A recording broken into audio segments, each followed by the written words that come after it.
you'll hear a lot of people who would say he's like a sinister corrupter of the innocent.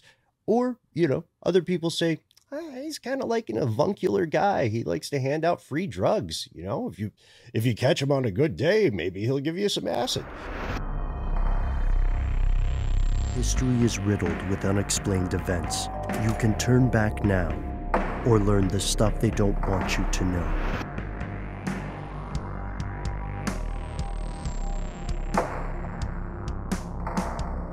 Corpsewood Manor is legit something you would call a castle. The manor, it's a compound, really. The manor itself is built of stone by hand, pretty neat, and it's in the middle of the Chattahoochee National Forest. Part of the Chattahoochee National Forest is in Chattooga County, and it was built by these two guys who stuck out like sore thumbs in this otherwise sort of buttoned up, happy-go-lucky town of Trion, which is the second largest community in the county. Our main character, if we could call him such, is a guy named Dr. Charles Scudder. In his previous life, Scudder was a Loyola professor of pharmacology and assistant director of the Institute for the Study of the Mind, Drugs, and Behavior. And in 1976 or 1977, he does something really interesting. He leaves his job and he sells off a bunch of his possessions, like even the electronic appliances. And he and his longtime housekeeper and partner, a guy named Joey or Joseph Odom, they've been scouting out areas in the south of the US, and they landed on a place called Taylor's Ridge. And they wanted to build their own sort of paradise. They definitely had a vision in mind for construction. If you are a true crime fan and you hear a name like Corpsewood Manor, you immediately start asking yourself whether this is a work of fiction or fact. It was the real name. Scudder and Odom chose that name because when they arrived at the site, they found what author Amy Petula calls a graveyard of denuded trees. And I suspect, because Scudder was a brilliant dude, I suspect that they were maybe doing a little bit of wordplay because, copse is a word that describes a group of trees. And it sounds really close to, you get it. It's worth a laugh is what I'm saying. I feel like they planned that one. Yeah, maybe. And denuded, I didn't know what that meant until we looked at, we're researching for this episode, but denuded just means a tree that doesn't have any leaves on it. So there's no life to the tree that is actually going to help it to continue to grow. It doesn't necessarily mean that it's dead, but it's denuded. And if there's a whole bunch of them, they're probably not doing so great. So it would be kind of like having a bunch of tree corpses. Exactly. Yeah. A copse of tree corpses. And look, this is not the usual run of daily events for the good folks of Trion. Trion's one of those places where time seems to move a little bit differently than it does in, say, bustling Manhattan. A lot of officials keep their same jobs for years and years and years. It's not a moving and shaking town of drama and crime. And frankly, residents like it that way. They just want to go about their business, But unfortunately, like any other area of the world, Trion is not immune to evil, nor is Chattooga County. In the fall of 1982, a teenager named Judith Neely and her husband, Alvin Neely, who was born in Trion, embarked on a series of brutal kidnappings, horrific assaults, and murders before being caught. Neely, by the way, was the ringleader of the operation. She could be an episode all her own.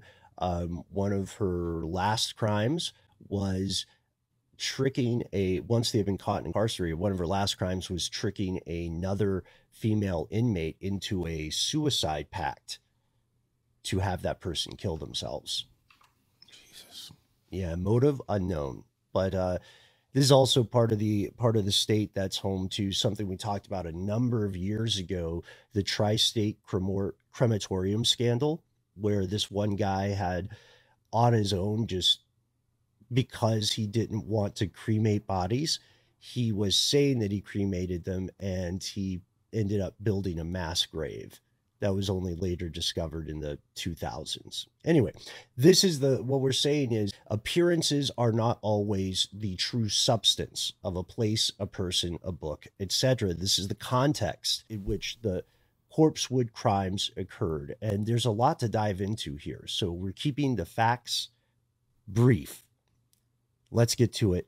Here's where it gets crazy. So we've set up Corpsewood. We've introduced our main characters. Maybe we can learn a little bit about how they got there in the first place, because I think that really sets the stage for the events to come. Yeah, it's interesting. I mean, these kind of small town murder mysteries, and, you know, the idea of the kind of like degenerate underbelly of, you know, middle America or the South, or, you know, a place that has this like sylvan kind of patina on top, that there's like, you know, there's a rot beneath.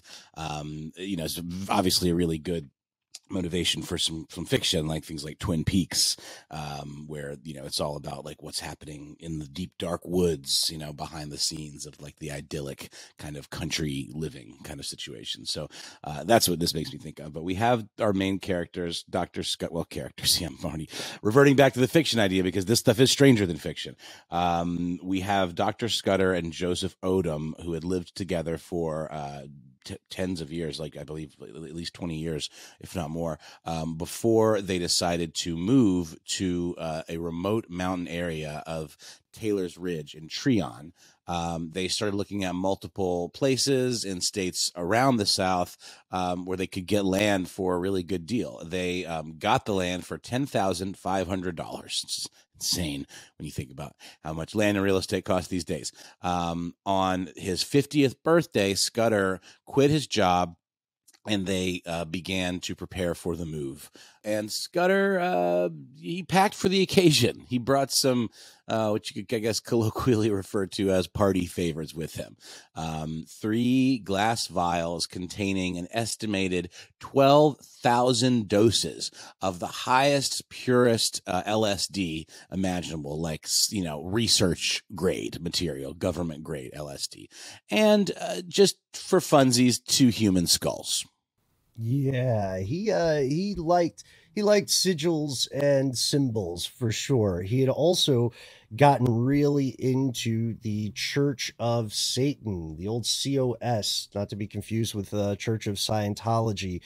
And whenever we bring up Church of Satan in this particular COS, we need to point out that it is not devil worshiping, right? It's got its roots in atheism, really, and this is the Church of Anton LaVey. So also these party favors, to be clear, he stole these when he resigned from his position. That LSD was part of his work at the school, and because he was ascribing to these sort of hedonistic, do what thou wilt tenets of the Church of Satan, he and his partner Odom wanted to find a place off the beaten path, you know, far from the maddening crowd, to make a very bad pun. And I know it's far from the maddening crowd, just anyone who's going to write the email. And they wanted to pursue a life where they made their own rules without interference. Like we said, Taylor's around 50 at this time. Taylor's Ridge seems perfect. They have a tough time getting down there, but they make a splash. People who have never met Scudder nor Odom will participate in the small town rumor mill, and that's why you would hear a lot of things, especially in the like late 80s, early 90s, during different peaks of satanic panics. You'll hear a lot of people who would say he's like a sinister corrupter of the innocent, or, you know, other people say, he's kind of like an avuncular guy. He likes to hand out free drugs. You know, if you catch him on a good day, maybe he'll give you some acid. But people who did actually meet him said that he was soft-spoken.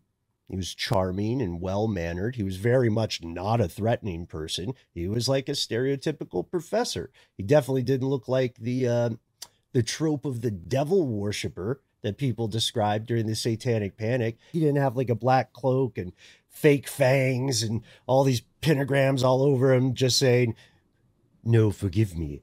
I don't drink that."